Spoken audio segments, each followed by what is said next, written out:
statement. It says, after everything that's happened, it's still unbelievably painful to know that the Prime Minister was partying and breaking his own lockdown rules while we were unable to be at our loved ones' sides in their dying moments or in miserable funerals with only a handful of people because we were following the rules. The fact that the Prime Minister and his Chancellor then lied about it and would have continued to do so if the police had not intervened is truly shameless. They broke the law, but even worse, they took us all for mugs.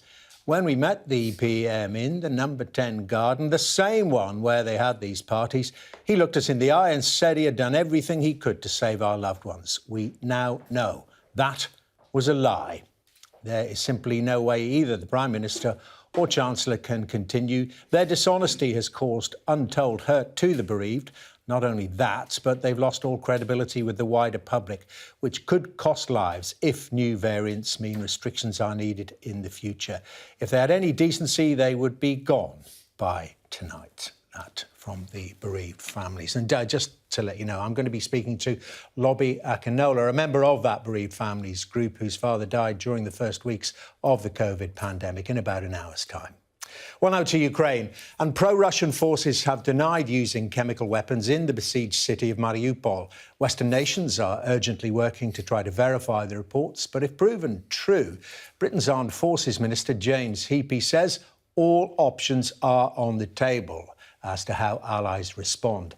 Meanwhile, Vladimir Putin has said Russia will press on with its military operation in Ukraine until its goals are fulfilled. The Russian president said the military action was going according to plan and wasn't moving faster because Russia, he said, wanted to minimise losses.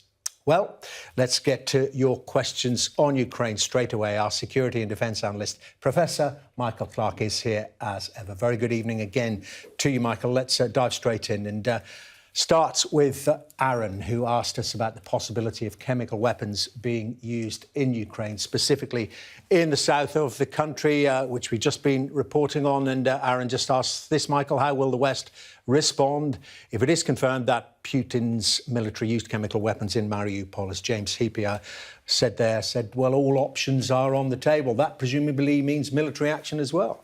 In theory, it could be. James Heappey this morning, I heard that interview, and he sounded a bit careful with his words, but he didn't want to express the idea that we weren't going to take it very seriously, because if this threshold has been crossed, it's a very big threshold indeed, because chemical weapons are weapons of mass destruction. Now, I have to say immediately, the evidence for this particular chemical attack isn't great at the moment. It looks as if it happened, it looks as if it was a rather small attack. It might have been something dropped from a drone. It looks as if maybe 3 people have been injured. Very hard to check up on unless you can get soil samples and examine the people who have been affected by it. But I mean, chemicals come in all shapes and sizes, so there may be nerve agents like sarin or VX. There may be blistering agents like mustard gas. There may be choking agents like chlorine or phosgene, which, if this was anything, my guess would be it might have been chlorine. Very hard to check up on, and we should be very careful because President Zelensky stopped short of saying this is a chemical attack. He knows if he accuses the Russians of doing it and we can't prove it, that his credibility will be damaged. So he's been very careful. And the final point is that this accusation came from the Azov battalion, who are fighting in Mariupol. They are the ultra right-wing people. They're good fighters, but they're strange, and they are neo-Nazis. If they actually said it, I'd be a little bit careful in taking their word for it, because they've got their own agendas in all of this. And then, of course, there's a difficulty of investigating it all in Absolutely. that war zone. Another question on this from Aaron, a pressing question, of course, about a response to the use of chemical weapons. So, following down the same thread, should NATO commit to implementing a no-fly zone over Ukraine if Russia is found guilty of using chemical weapons on civilians? Well, this is exploring what options that are on the table, oft discussed. Could this trigger a no-fly zone? I've always thought it wouldn't, because a no-fly zone is a very big step. There are other things we could do before that. But a no-fly zone, remember, isn't just a question of challenging Russian aircraft in the sky. To implement a no-fly zone, you actually would have to attack ground-based radars and ground-based anti-aircraft systems, or you're going to get shot out of the sky yourselves. And remember, a no-fly zone won't do anything about helicopters, which fly low. It won't do anything really about cruise missiles, Russian cruise missiles, nor will it do anything about what's causing most most damage, which is good old-fashioned field artillery from the 1980s. So a no-fly zone it sounds easy, but A, you couldn't implement it without getting into real war with Russian forces, and B, it wouldn't make a whole lot of difference to what is actually going on the ground. But I think that if the chemical threshold has been crossed, then I think what the West will do is more of the same. So what? Sanctions. Yeah. So I think we might throw all of the Russian banks out of the SWIFT system instead of, I think it's only 3 of the big 5 are still in the system. We might actually then go for really big cuts in Russian energy, even though it would hurt. It would hurt us to do that, but we might. We're moving towards it. And we might go for secondary sanctions, which is to say we will sanction any company dealing with a Russian company that we sanction, which would mean, in reality, sanctioning lots of Chinese companies. Again, it would hurt us, but it would be a very big move. So with the things that the West is doing now, if we're prepared to take the pain, if we're so outraged, we could ratchet them all up quite a lot. And I'm fairly sure that that's what Western leaders will do before they will get involved in a shooting war with Russian forces. Let's broaden it out through Paul's two-part question, in actual fact. He's asking this: is it possible for Ukraine to beat Russia, or will Russia prevail? And what is Putin's end game? Now, within that question, I'm guessing, Michael, we have to kind of define what beating Russia would look like. Doesn't mean getting them out altogether or, kind of score draw. Well, what the Ukrainians have done, they've fought the Russians to a standstill in the north, around Kiev and Chernihiv and Sumy and maybe even Kharkiv. They fought them to a standstill. They may be able to do that in the Donbass as well. We'll see. We might talk about that a bit later on. We will. And by fighting them to a standstill, they force them to change their strategy, which opens up a new political set of possibilities for the Ukrainians. And this is where we say, what is Putin's endgame? I mean, the short answer is I wish we knew, and I wish he knew, because I don't think he does. Really? No. He started off this whole project, which was to take over Ukraine quickly. 3 days, get it all over by the 8th of March, mopping up operations, and he would have grabbed Ukraine. The rest of the world would be outraged, and they would just weather the storm, and in 4 or 5 years' time, it would all be over, and he would have created the basis of this Nouveau Russia, the Russia that looks a bit like Catherine the Great's Russia. That was his legacy in history before he dies. That was his aim. It was based on a huge, huge failure of intelligence, understanding what Ukraine was like these days, and a great failure of his intelligence, thinking that he could achieve it. So that was his original aim. Now he can't do that. He's now going for much smaller military objectives, which is grabbing the Donbass, it seems, and a land corridor to Crimea. But while his military objectives get smaller, his political rhetoric gets bigger. Wild. And so he's claiming now that Ukraine is not just dominated by a Nazi government, they're all Nazis in Ukraine, and the whole of Ukraine needs to be denazified. That's what he's saying. And other parts of the West. Absolutely. He's saying that Ukraine is now essentially, places like Latvia and Estonia, they're Nazi, the Germans are basically Nazi, and the American imperialists are using European Nazis to destroy Russia, and they're doing it through Ukraine. So his rhetoric has become ridiculous, chilling. And the problem is, the question we're asking ourselves, every day we read these articles. I mean, the previous ambassador to Britain wrote an article yesterday where he said, we are in the Great Patriotic War version 2. He wrote that just yesterday. And we say to ourselves, do they really believe this? Do they believe their own propaganda, or are they just saying this because they have to have a rationale for a big war that has gone terribly wrong? So, Mike, I'll come back to where I started. I don't think Putin knows what his aims are now. He knows that he hasn't achieved his main aim, and he's trying to work out some way of getting something out of this that is his legacy in history. We'll explore more of that through this question from Adam. Adam says, well, Russia would have wanted many major cities to fall within hours. We're now almost 50 days in, as we know. What went so wrong for the Kremlin? Well, I'm going to ask, well, has it actually gone wrong for the Kremlin? As you say, they're readjusting their objectives, and heaven knows what's coming in the next few weeks. They've certainly lost the first phase of the war, no doubt. I mean, they lost in the north. The Russians have gone from Kiev, they've gone from Chernihiv, gone from Sumy. They've been beaten, no question. That doesn't mean to say they'll lose the war. That rather depends on what happens next. But everything went wrong from the top down, in the sense that the mission was impossible. the Russian military machine was very unreformed, and we all knew that they'd had these weaknesses, like the weaknesses of the old Red Army, but we all assumed in the military analysis community that if they were going to invade, they must have put these things right, at least for the forces that they've got arranged around Ukraine. They must have actually made an effort to get some of these things right, but they didn't. And if it comes down to a single thing, a single element, I would say it's the lack of an NCO cadre, the lack of non-commissioned officers, so sergeants, corporals, lance corporals. Who can think on their feet. Exactly, and they are the backbone of any army. The officers, in the Russian army, the officers are a bit detached. The NCOs, the sergeants, the corporals, they're all on the fiddle. They're corrupt. The men don't like them. They don't like the men. And if you take Western armies, the British Army is very famous. I mean, we are an army of NCOs, our army. And when the sergeant says, "Think of me as your mother," they mean it. Now, they don't mean that they're going to come and kiss you goodnight, but they do mean far from it. they do mean that they'll keep up your drills and skills. It's all about drills and skills. And in a tight situation, your drills and skills will make you good soldiers. They will keep you alive. And at the end of it, your sergeant and your corporal will bring you all home. And that's what the NCO does. It's the backbone. And they don't have it. They don't have it. Well, let's focus, as I mentioned there, on the next few weeks and days. A very important question. This one is, how likely is it that Russia will win the battle for the Donbass region? Now, that's going to be very different to what happened around Kiev. They're not going to get long columns driving down a single road through marshland, easier targets. Yes, but they've done it at the wrong time. I mean, I'd say it's 50-50. Funnily enough, the numbers are about equal. The Russians have got these 10 new battalion tactical groups forming. They've got their probably 30 BTGs already there. So they're probably going to end up with about 40 BTGs around the Donbass region, which is about 30 to 35,000 troops. The Ukrainians in their forces have got, well, started with about the same, 35 to 40,000, although they will have reduced some of those now. It will be a different sort of battle. It will resemble a bit more the Second World War battles in a way. But the Russians have left it at the wrong time. The time to use armoured forces in Ukraine is in the winter, when the ground is hard, or in the summer, when the ground is dusty and hard. But in the spring and the autumn, it's very difficult to use armoured forces. So the Russians will, again, be stuck using the roads, not being able to fan out. They will be vulnerable, and they have a problem. So they're bringing all this stuff down from Kiev and Chernihiv via Belgorod. And interestingly, yesterday, somebody blew the railway line up at Belgorod quite badly.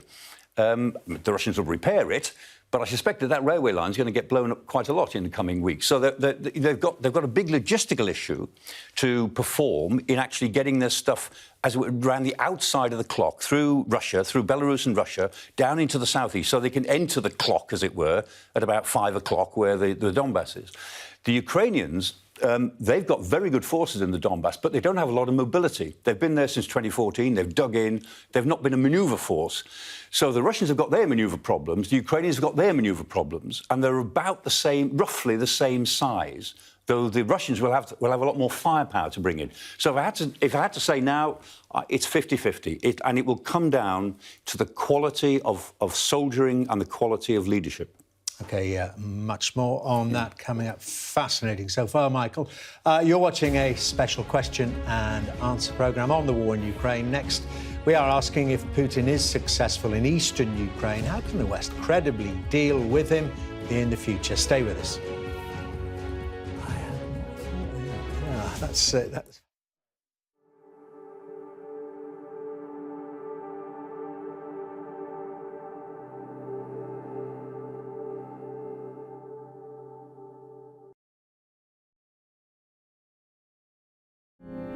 I'm David Blevins, and I'm Sky's senior Ireland correspondent.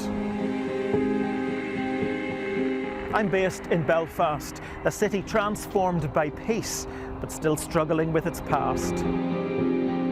Politically, the two sides are as far apart as ever, and it's over that question of who has sovereignty in Northern Ireland, the very issue that's been the source of tension here for generations. It takes 60 minutes to cross the Irish Sea. It took the British monarchy a century. I've spent 25 years reporting the journey from conflict to peace. The political parties of Northern Ireland have reached agreement. We help you understand the world with us. Today, we have reached an agreement with the Conservative Party on support for government in Parliament. We already know what the government gets out of this deal. What exactly does the DUP get out of it? Well, £1.5 billion. Welcome to Winterfell. It's an iconic location in this globally acclaimed drama. Ophelia was the most powerful hurricane this far east in the Atlantic on record. You can't live in a place like this and not appreciate the environment.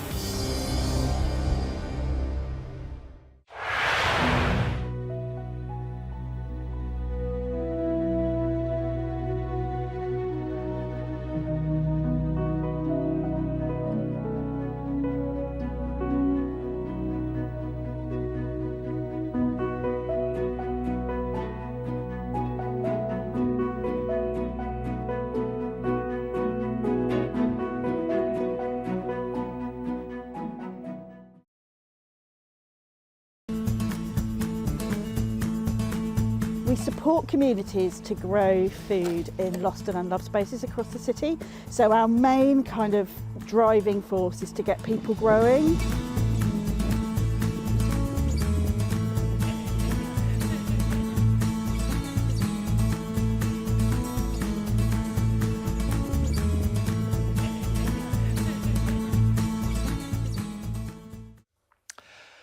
Welcome back. I'm with Professor Michael Clark answering your questions about the war in Ukraine. We've got one from Rachel now. It's in regards to the nature of the relationship between the West and Putin and whether this is looking more like the Cold War. Rachel asks, if Putin is successful in eastern Ukraine, how can the West credibly deal with him in the future?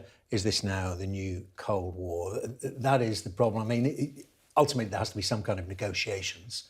But then how could you ever trust President Putin after it? Absolutely, and Rachel's quite right. I mean, we're in Cold War II. We didn't ask for it, but we're pitched into it since the 24th of February. And the world changed on the 24th of February, just the way it changed at 9/11, just the way it changed when the Berlin Wall came down on the 11th of November 1989. Nothing will be the same afterwards. And one of the things that won't be the same is that for as long as Mr. Putin is in power in Russia, then we can't trust anything that they say or do, because he's lied and lied and lied, and he's been aggressive from 2008 to 2022 in more or less everything he's done. In Georgia, South Ossetia, Abkhazia, in Syria, now in Mali and in Libya, etc., and now in Ukraine. 3 times. This is the 3rd invasion of Ukraine since 2014. So Russia is a different animal. We can't baby him along anymore. We can't try and coax him into accepting the sort of Europe we'd like it to be. So we've got to live in Cold War II, and we've got to prevail in Cold War II with Mr. Putin, and probably whoever comes after Mr. Putin, who isn't probably going to be a nice person either. But would there be differences in Cold War II to Cold War I in that they kind of settled into uneasy equilibrium in Cold War I? Yes. Both knew there was mutually assured destruction through nuclear weapons, but kind of then just glared at each other, but didn't take each other on. But the difference is that in Cold War I, the Soviet Union was a big power. In Cold War II, Russia is a very volatile, at the moment, a very aggressive power, but actually a rather weak power. It's on the wrong side of history. I mean, you know, the British GDP is about $2 trillion, about $2.3 trillion, which is about $2,000 billion. 2,000 billion, think of it that way. The Russian GDP is about $1.6 trillion. So it's only 2/3 of our size, and yet they're 4 times bigger. They're 2.5 times the population. I mean, Russia it's not a poor state, but it is not a strong state in the way that the Soviet Union was. And even its relationship with China, which Putin talks about all the time, I mean, he's very much the minor player in the relationship with China. So the issue is that Russia is much weaker than the Soviet Union was, but is more inclined to be reckless and aggressive under his leadership. So it's more dangerous in that respect. OK, well, we've got another question on possible conflict between NATO and Russia. What would happen if NATO did intervene in Ukraine? Does Russia have the resources to fight the combined military might of so many countries? Well, judging on its performance so far in Ukraine, the answer to that would be definitively no. No, again, since the end of the Cold War, I mean, Russia is now significantly weaker in conventional terms than the combined armies of NATO, which is now 30 nations and might soon be 32 nations if Finland and Sweden join, who are militarily pretty significant, both geographically and militarily. They really will add quite a lot to NATO's capabilities, whereas most of the new members have added nothing. They're small and They've been taking him for political reasons. So, no question, in conventional terms, the West is much, much stronger than Russia, which is why Russia now relies on nuclear weapons more than it ever did before, and why President Putin constantly talks about Russia's nuclear forces. And that's the answer to the first part of the question, then. What would happen if NATO intervened in Ukraine? Nuclear war? He would threaten it. He would, I don't know how he would threaten it, but he would make it clear that we're playing with fire, that if you do this, you're playing with fire because it might become nuclear. And that's his constant threat. And so he is deterring us all the time with his nuclear threat, his implied nuclear threat, from taking on the Russians with conventional forces. OK, we've got an overarching question before we go to another break. Many are asking this about who's really prevailing in this conflict. And it's even though Russia is bigger and has more firepower, we know that, who is really dominating this war right now? I mean, what is your assessment, Michael, given all we've discussed so far this evening? I think the Ukrainians are winning in the sense that they're frustrating everything Russia has tried to do. And they're winning the information war hands down, hands down. 75% of the Ukrainian population have got smartphones and are connected to the internet. And that is a massive intelligence source for the Ukrainian forces, because people are seeing what they see and they're uploading material onto secure sites and giving the Ukrainians, as it were, a bird's eye view of everything that's going on, or a worm's eye view. And so in that respect, I'd say the Ukrainians, they're winning because they're holding off everything the Russians try. But the fact is, Russia is on the point, and Putin's on the point, where he now has to decide either to somehow find a way out of this war or to go in for national mobilization. He's always trying to avoid that because he's saying this is a special military operation, it's not a war, don't call it a war, or you go to prison for 15 years. That was his law. He's now at the point where he's called up 60,000 reservists. They've called up the new conscript units, conscripts for this year, 135,000. It still probably won't be enough. This is, I think, why he's talking about this is now a war against the Nazis of Europe trying to destroy Russia. He's on the point of mobilising nationally, and if he does, then they can keep feeding people and weapons in. And a very long and horrible war ahead. What credence do you give to this theory that he wants something done and dusted by May the 9th for this victory parade through Red Square? Yeah, it's not just the parade, it's the speeches as well. They make lots of speeches, and we all look at the speeches very carefully from year to year to see what they indicate. Yes, British and American intelligence, who've been right about everything else on this war so far, say that actually he does care about this May the 9th parade and speeches, and that he wants something. And I think he wants Mariupol. He wants some sort of encirclement in the Donbass so that he can say, we've got it. We have protected the Russian speakers in the Donbass. It won't be true, but he wants to be able to say it with some degree of credibility, at least in the Russian press. OK, Michael, for the time being, thank you very much indeed. You are watching a special question and answer on the war in Ukraine. Coming up next, are Ukrainian soldiers running out of ammunition? Well, you've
Welcome back. I'm with Professor Michael Clark answering your questions about the war in Ukraine. And our next question is from Anissa, who asks, what has the war meant for ordinary Ukrainians? We're going to get onto that issue of what does the Z stand for, but I want to stick with Anissa's question. We seem to have gone a little bit wrong there with our graphic sequence. Michael, what has the war meant for ordinary Ukrainians in towns and cities that aren't being directly bombed? I mean, it's a massive country and huge parts of it aren't directly involved in the conflict. That's right. I mean, in geographical terms, it's Europe's biggest country, it's biggest territory in Europe, and it's 45 million people. So it's in European terms, it's one of the big five. So you'd say the countries are, Britain, France, Germany, Italy are the big four. And you'd put Ukraine in that category if you include it in Europe. So there are five big countries in terms of area, population. It's not nearly as rich as the other big four, but it's big. And ordinary Ukrainians, as far as we can tell, they're getting on with their lives, but they're very anxious, of course they are. And I was listening to some Ukrainian agricultural specialists recently who were saying, yeah, well, the winter grain is in, the wheat is in, they can't send it anywhere because Mariupol is being bombed and Odessa is under blockade. So they've got a problem in getting their wheat out, but they've harvested, they're carrying on their agriculture as normal. And so for a big country like this, a lot of people are leading, if you like, ordinary lives with this shadow of the war hanging over them. And of course, they're hoping that somehow the Ukrainian armed forces will throw the Russians out, at least from the territories they've taken since the 24th of February. Well, we're hearing from the World Bank, the economy obviously has crashed and they must be dealing with millions of displaced people, refugees within the country itself. They haven't all left Ukraine. No, the refugees there seem to be about 10 million internally displaced people, IDPs as they're not very nicely called, out of a population of 44, 45 million. And of those 10 million who've had to leave their homes for various reasons, about 4 to 4.5 million are now abroad. They've had to go elsewhere in Europe. So about 2.3 million are in Poland. And if you look at the other countries in Europe on the borders, most of them have got 300,000, 350,000. One of the interesting things about this, Dermot, is that for that number of refugees to have gone westwards, almost all have gone westwards, a few have gone to Russia, but not many. Of those refugees, there are no refugee camps in Europe. Normally, you'd expect refugee camps anywhere. There are reception centres, but by and large, those people have been absorbed into European societies, which is, something to be glad about. Into people's homes, that's right. Yeah, some of them here, not too many. Our next question is from Twitter. I wonder if we can get it up there. I think our systems have... Oh, they haven't crashed. They're back. There we are. There have been recent reports that Ukrainian soldiers are running out of ammunition. What should happen next for Ukraine to succeed? Well, we hear it every night from President Zelensky. They need more ammunition, they need more armaments. Yeah. The Ukrainians need more standard ammunition, so they need more rounds for their armoured vehicles, rounds for their small arms and so on. They just need more ammunition in the way that most soldiers understand it. The Russians also are running out of ammunition. They're running out of precision-guided munitions. Their rate of usage has actually dropped off because they just don't have as many. So they don't seem to be using cruise missiles as much. They're certainly not using smart bombs as much because within the Russian arsenal, about 90% of all of their weapons are dumb bombs and weapons, dumb in the sense that they're not guided. Whereas in the West, it's the other way around. 90% of our armaments are smart in some way, which is that they're guided and they're meant to be precise. Only 10% are dumb. So the Russians are rapidly running out of smart munitions. But both sides need more ammunition, but they need different sorts of ammunition. Having said that, the Ukrainians seem to be getting ammunition quite freely, as far as we can tell. But in Mariupol, the Marines were tweeting this morning. They're saying we're out of ammunition. Some said no, they're not. But there's a very there's a tweet which really impressed me this morning. One of the Marines said, we're out of ammunition now, that's it. And he said, when you think of the Marines in Mariupol, think of us kindly, he said. We've done everything that's possible and quite a lot that's impossible. And just what about Russian... I mean, at the very beginning of the conflict, we were awfully worried, weren't we, about China supplying them with weapons. That's all gone very quiet. Could that be happening surreptitiously? Yeah, the Russians asked them for weapons, mainly for, we think, for high-tech stuff, for the precision munitions that they were running out of. The Chinese were a bit non-committal. They seem to have provided some non-lethal or low-level supplies, But there's no indication yet that they're supplying them with what the Russians really need. And you can take it from me that Western intelligence agencies are watching very, very carefully. So if Chinese munitions turn up on the battlefield, we will know. So far, I'm not aware that they have in any significant numbers. But if they do, it will be an international issue, and the West and the Americans will certainly be taking it up with Xi Jinping. One other thing to say about all that, Chinese trade with Russia is about $160 billion a year. Chinese trade with America is $600 billion a year, and Chinese trade with Europe is $800 billion a year. So, as people are saying, look, we shouldn't be frightened of China on this. They need us economically a lot more than they need Russia. OK, we've got an anonymous question here in part about that huge grain harvest you were talking about there, Michael. What are the knock-on effects for the rest of the world regarding food, resources and refugees if Putin succeeds and destroys what we now know as Ukraine? Are we prepared for that? And we're hearing, when it comes to food, the knock-on effects are global. Short-term issues for food are very serious because this Ukraine is the biggest wheat exporter in the world. It does grain of all sorts. Russia and Ukraine between them do a lot of grain. But Ukraine is the biggest exporter of wheat, which is, of course, basis of bread. And most of that stuff goes either to China or to the Middle East and Africa. And in particular, in the Middle East and Africa, there's already a food crisis for environmental reasons. This is the fact that the Ukrainians can't get their harvest away is causing even more acute distress elsewhere in the world. So the short-term issue, and it's not just on agriculture, but it's also on manufactured goods as well, because Ukraine was a pretty big manufacturer of quite heavy goods. So the short-term effect is, yes, it's affecting the rest of the world.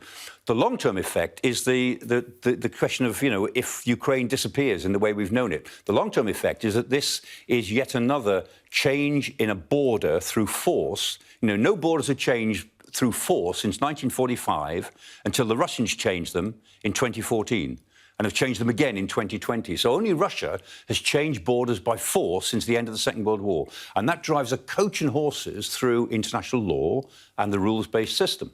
And within the question also, Putin's ambition again for Ukraine destroys what we now know as Ukraine. Presumably initially the plan was to absorb it, as you say, into greater Russia.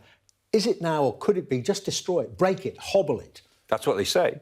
I mean, that's what Russian commentators are now saying. They're saying that the denazification of Ukraine will involve the de-Ukrainianization of Ukraine. And that's the phrase they use in Russian, denazification and de-Ukrainianization. So they've got to erase this. That's why people are now talking in terms of genocide, because they're trying to erase Ukrainian nationality, Ukrainian nationhood, as a phenomenon in world politics. I mean, I don't think they can even begin to do it. But these are the terms in which they're now talking, because the rhetoric in this last 6 weeks has gone sky high compared even to the rather inflamed rhetoric we had before the 24th of February. OK, got a question now about some of those millions upon millions of refugees. And this shocking statistic the UN says, is from David, 4.8 million Ukrainian children have been displaced since the invasion. Why didn't the international community act sooner? Well, I suppose in part because they didn't think this would happen. It was the failure of deterrence, in a way. The international community saw this was happening back in October last year, started to, that is the British and American, I should really say American and British intelligence, they led on it, could see it was happening. They briefed it to the Ukrainians in October. The Ukrainians didn't believe it because they didn't want to believe it. And one or two other intelligence organisations didn't believe it and briefed against the British and the Americans. And so there was a kind of briefing war going on in Ukraine from December onwards about whether it was really true or not. And so by, as it were, announcing everything that we thought the Russians were going to do, and people sort of rolled their eyes at the time, there was an attempt to deter the Russians, to say, look, we know what you're up to, don't try it, we can all see what's going to happen. But, of course, it failed. The Russians, lied and lied and lied and then did it anyway. And so, there was a reasonable attempt to head this off by showing that we knew what was happening, but nobody was ever going to attack Russia to stop Russia attacking Ukraine. And so this tragedy, I'm sad to say, I can't see how it could have worked out any other way from the West's point of view. A lot of lessons to be learned, though. Question has been asked about the toll this may take on relationships between the peoples in these countries, close countries, of course. So what was the relationship like between Russians and Ukrainians before the conflict? Has it changed now? Well, I can answer that one, that's for sure, because, I mean, you know, Putin is killing Russians in Mariupol. He's done it before in Chechnya, he's done it in Georgia. He's prepared to do that. Yeah. And in the cities that the Russians have tried to capture and failed to capture, I mean, half of the citizens were Russian speakers. In most of them, 2/3 or 3/4 even were Russian speakers, and up to half were Russian nationals, I mean, ethnic Russians. And so Putin assumed that these people would just welcome the Russians in, and he couldn't have been more wrong. And the more the war has gone on, the more Ukrainian all these people have really become. And of course, it's changed the whole dynamic. There's lots of anecdotal evidence. It's only anecdotal, but I mean, the number of stories we now hear of people who say, I ring my relatives in Moscow and I can't talk to them anymore because they tell me that we're all Nazis and we're being manipulated by the Americans. And I tell them, don't you understand what's going on? They say, don't be ridiculous. You know, these are all sort of stories made up by the Kiev government. There's a complete failure to be able to engage between family members who are Russian and Ukrainian. So a very difficult relationship in the future, however it pans out. So well, we are going to take a break here, and you're watching a special question and answer programme on the war in Ukraine. Next, we'll be asking, will we ever know for sure how many Russian soldiers have actually died during the course of this war?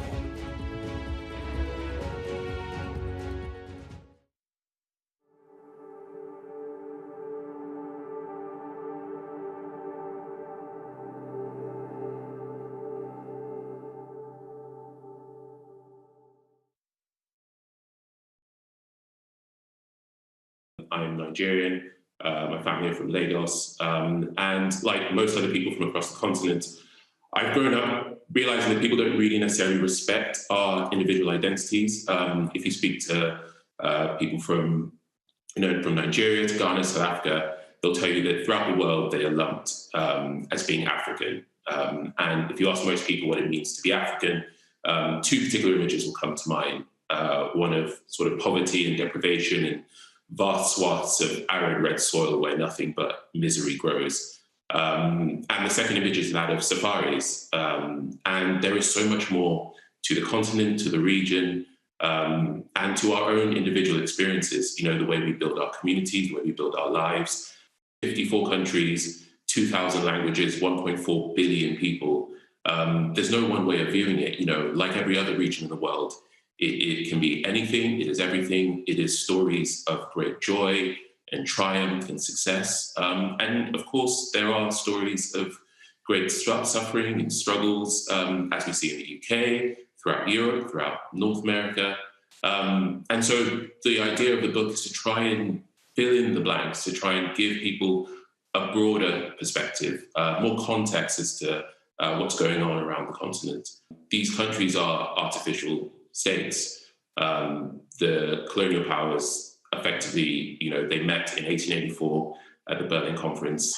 They set out some basic ground rules as to how they were going to conquer Africa, and then they all set off to do just that. They arrived on the continent and they forced 10% of all ethnic groups to split. They started drawing literally just straight line borders, splitting people and communities up, and inventing nations from nowhere. So the realities that we're dealing with now, trying to build these nations, trying to get all these disparate ethnic groups to come together and feel a common bond for nations that did not exist before the European colonialists turned up, is an ongoing challenge. And if you see it that way, then you realize that a lot of African countries are doing incredibly well considering the circumstances that they were dealt.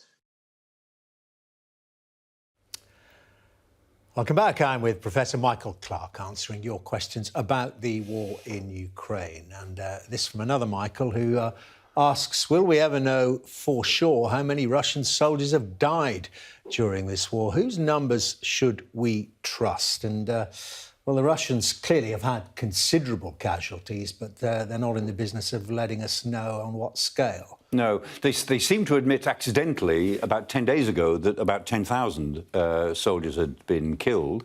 And the reliable estimates are now probably around the 15,000 mark. The Ukrainians say far more. It's probably an overestimate.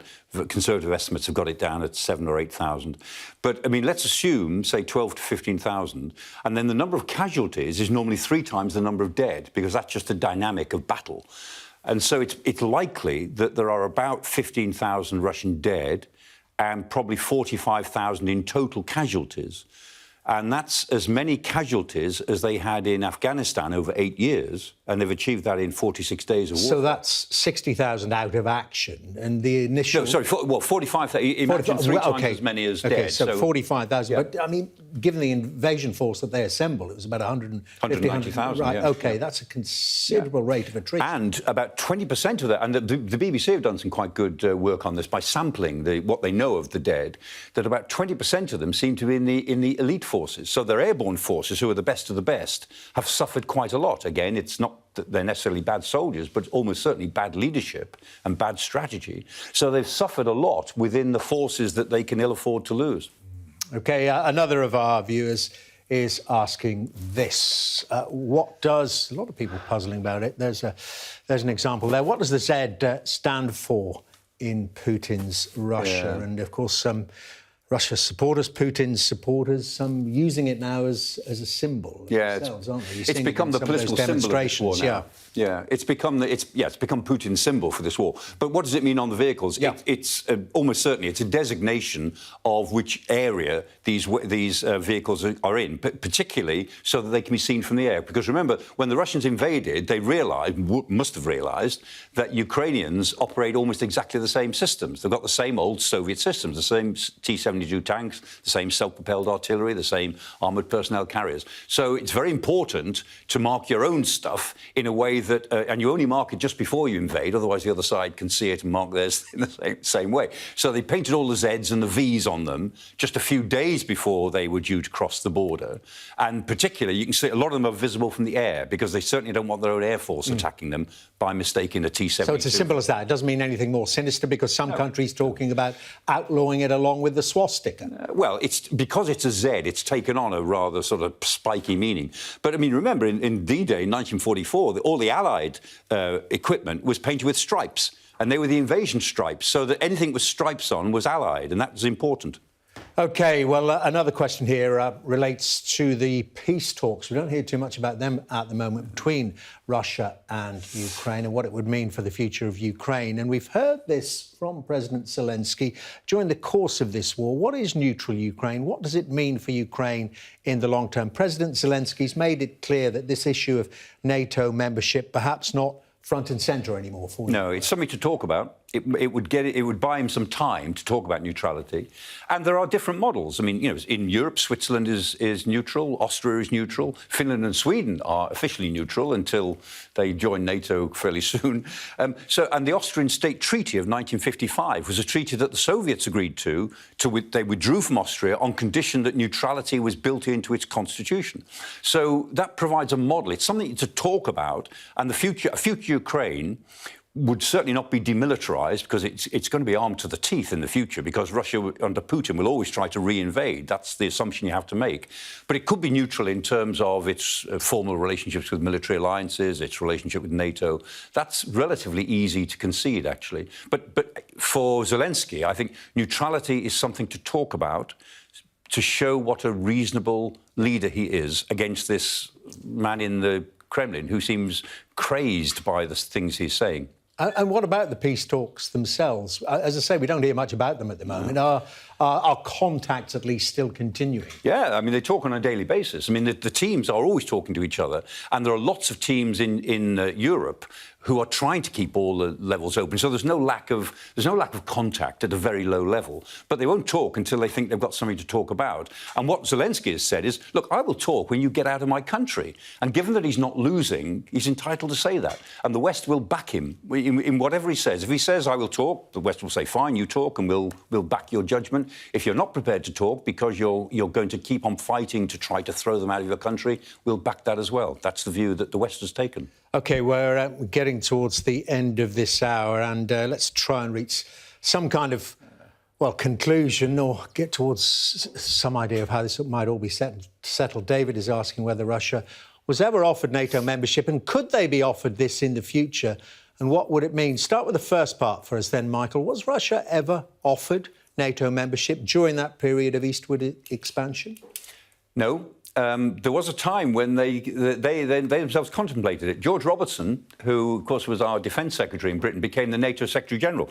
And he records that in the early 90s, he went to see Putin. And this was when, the early 2000s, Putin became Prime Minister under Yeltsin and President after 99, with the background of the ruthlessness in Chechnya. And Putin said, so I suppose we could be in NATO now then? He said, all cosy. And Robertson said, well, we don't just take people in. I mean, you could apply for membership and we'd consider it. And Putin got very upset and offended. And he said, Russia doesn't take its place in a queue behind other countries. You should want us in. And that was as far as the conversation went. And since then, it's gone out of the window. Well, what about this, presumably very far in the future, and it's got to be a post-Putin future? I mean, could Russia be offered NATO membership? It's very hard to imagine at the moment, because we're now in Cold War II and we can't get away from that. There's a fundamental reality about this. There's a geopolitical reality of Europe.